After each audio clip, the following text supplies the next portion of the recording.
My girlfriend texted from her luxury girls trip. We're extending the vacation, send more money. I didn't reply. Then I packed her bags, left them with her mother.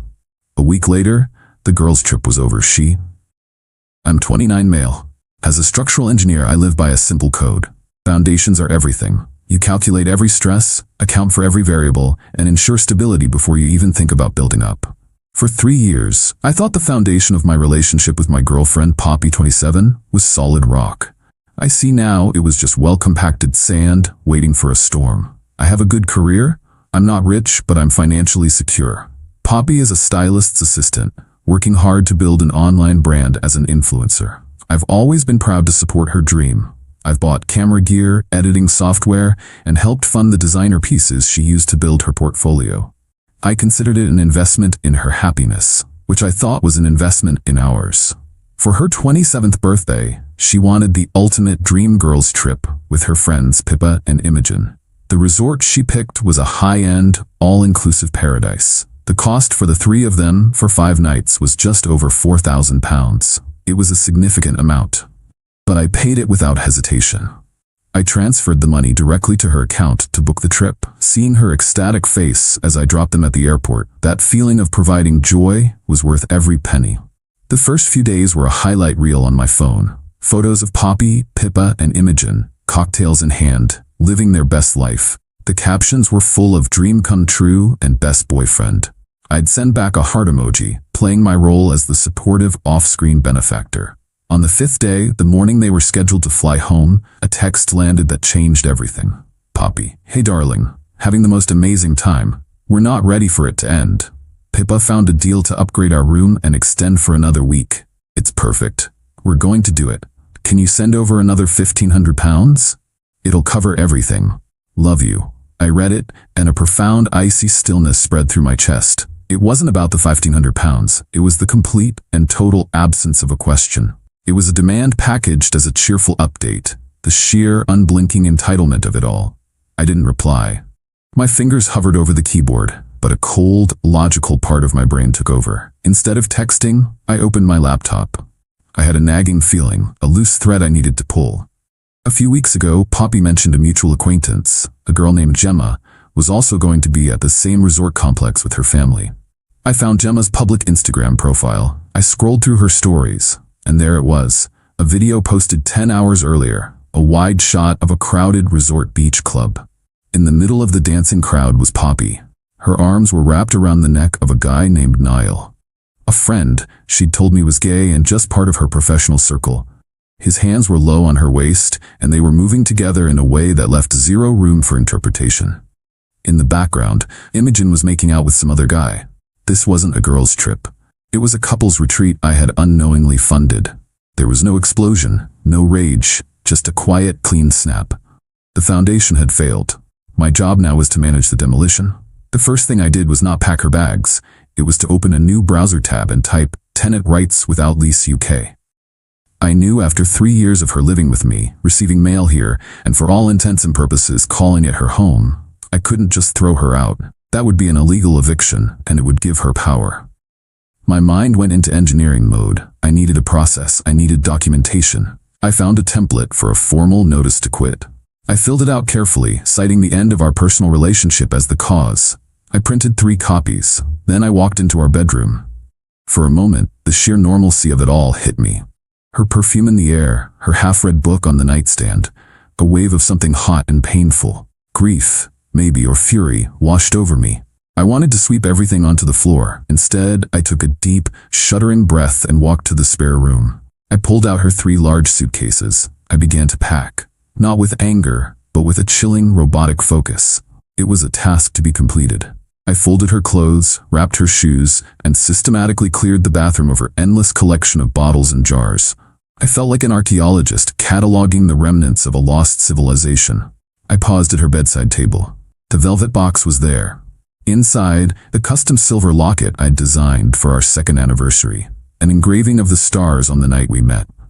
A one-of-a-kind symbol of what I thought was a one-of-a-kind love. It felt like a parody now. I picked it up, its weight feeling obscene in my hand. I took out my phone, placed the locket on the dark wood of my desk, and took several high-resolution photos and a short video of it from every angle. Then I closed the box and placed it carefully inside one of the suitcases. It was her property. But the story of its creation? That was mine. I packed everything she owned into those bags and boxes and stacked them neatly in the spare room, closing the door. The apartment was still full of her decorative touches, the throw pillows, the art prints she'd chosen. It felt like a ghost of our life together. I sat on the couch, the printed notice to quit on the coffee table beside me, and I waited. The storm was coming, and I was going to greet it with a legal document and a dead heart. Update 1. The silence was deafening for 2 days. Then, the inevitable call from the airport. "Hey, we just landed," she said, her voice bright and full of vacation bliss. "So exhausted. Can't wait to see you. I'll grab a taxi." "Your tea works, Poppy," I said, my voice flat, devoid of any warmth. "But when you get here, we need to talk." The slight pause on her end told me she caught the tone. "Okay, is everything all right? You've been quiet." "We'll talk when you get here," I repeated, and hung up. An hour later, her key turned in the lock. She walked in, dropping her carry-on with a sigh of relief that died in her throat when she saw my face. I was sitting on the couch, the living room dimly lit. The apartment was eerily tidy. "Arthur? What's going on? You're scaring me." I didn't say a word. I just picked up my phone, opened the screenshot Gemma had sent me, and placed it on the coffee table in front of her. Her face went through a rapid-fire series of emotions: confusion, dawning recognition, and then a flash of pure, unadulterated panic.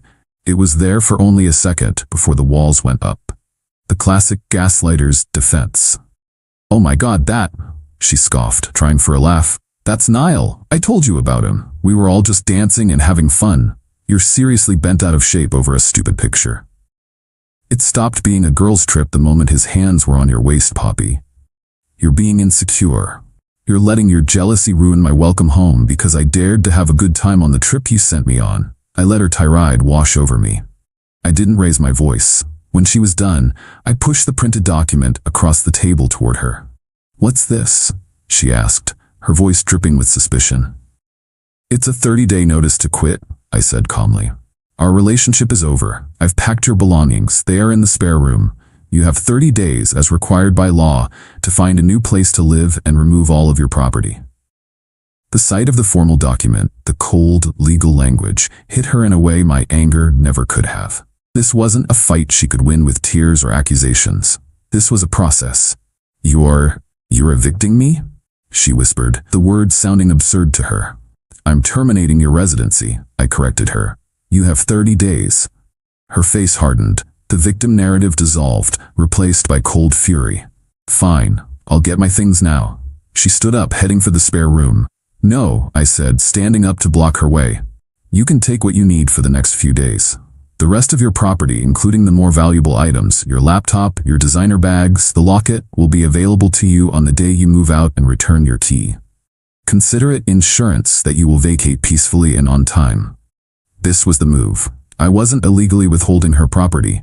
I was securing it pending the termination of her residency. It was a legally gray but defensible strategy. It was leverage. "You can't do that," she shrieked. "That's my stuff. My whole career is on that laptop. You're a thief." "I'm a man who wants his flat back without any drama," I said, my voice still level, though it cost me everything. Inside, I was a wreck.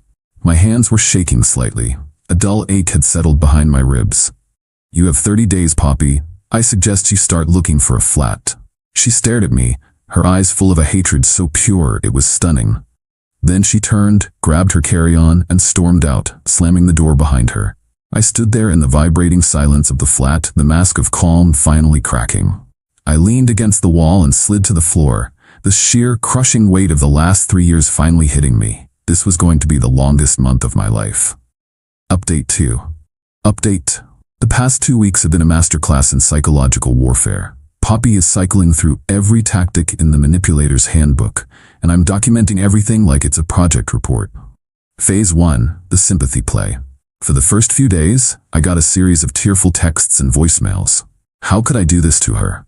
She made a silly mistake. She was drunk. She loved me. She was sorry. She begged me to just talk about this like adults.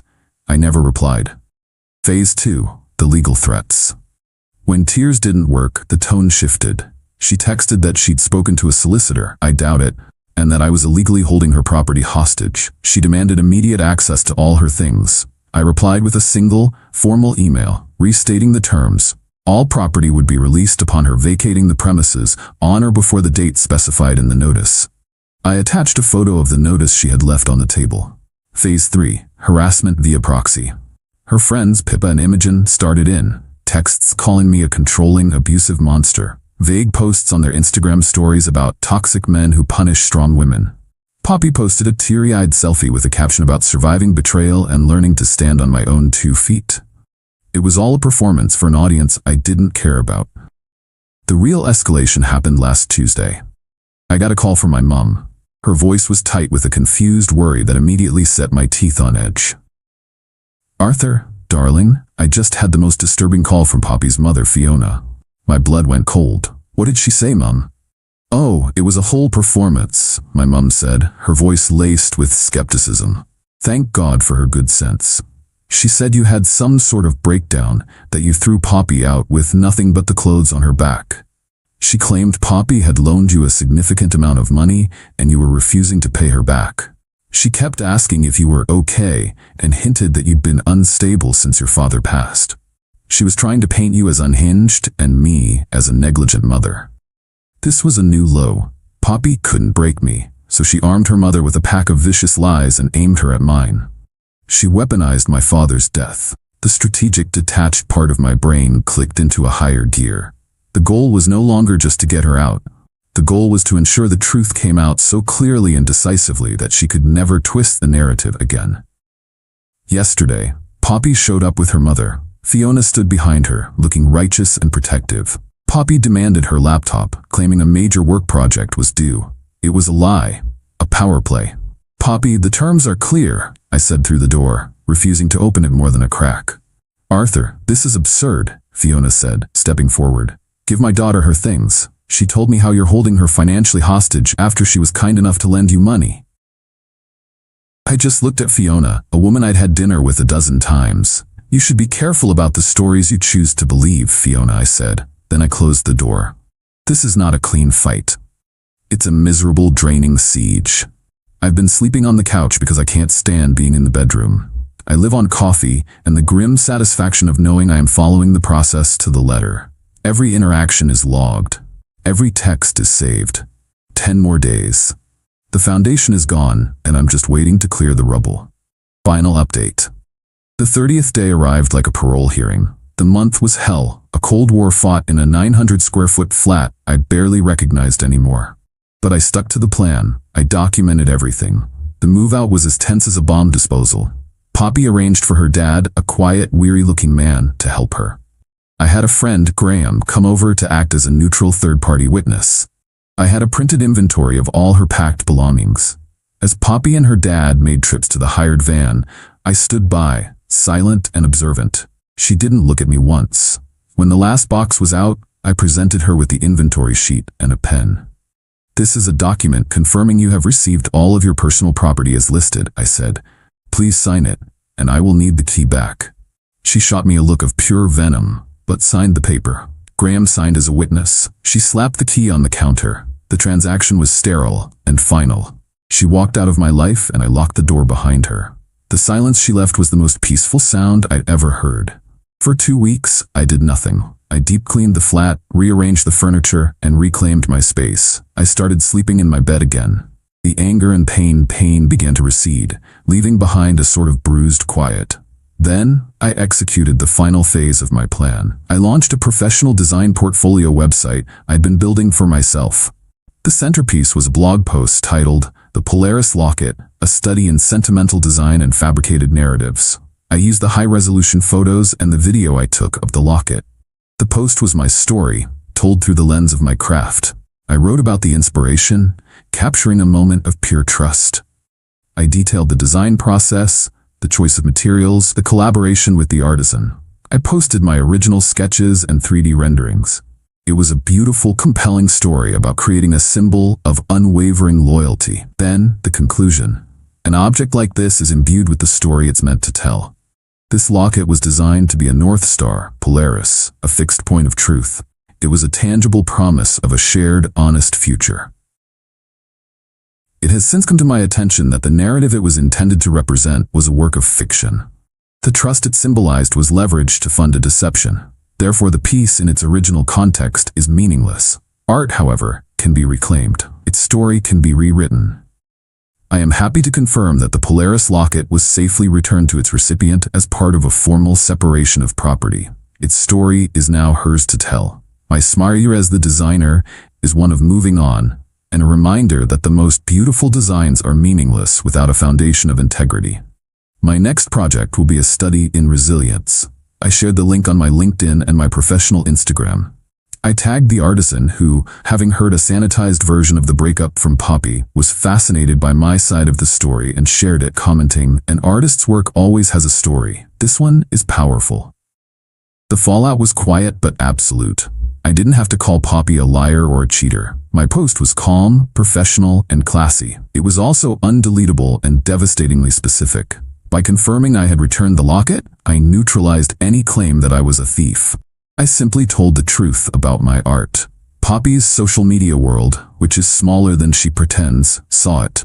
Her vague posts about a toxic ex now looked foolish and dishonest. The story I heard from Graham, who has friends in that circle, is that the guy Niall wanted nothing to do with her drama, especially when he realized she had no money of her own.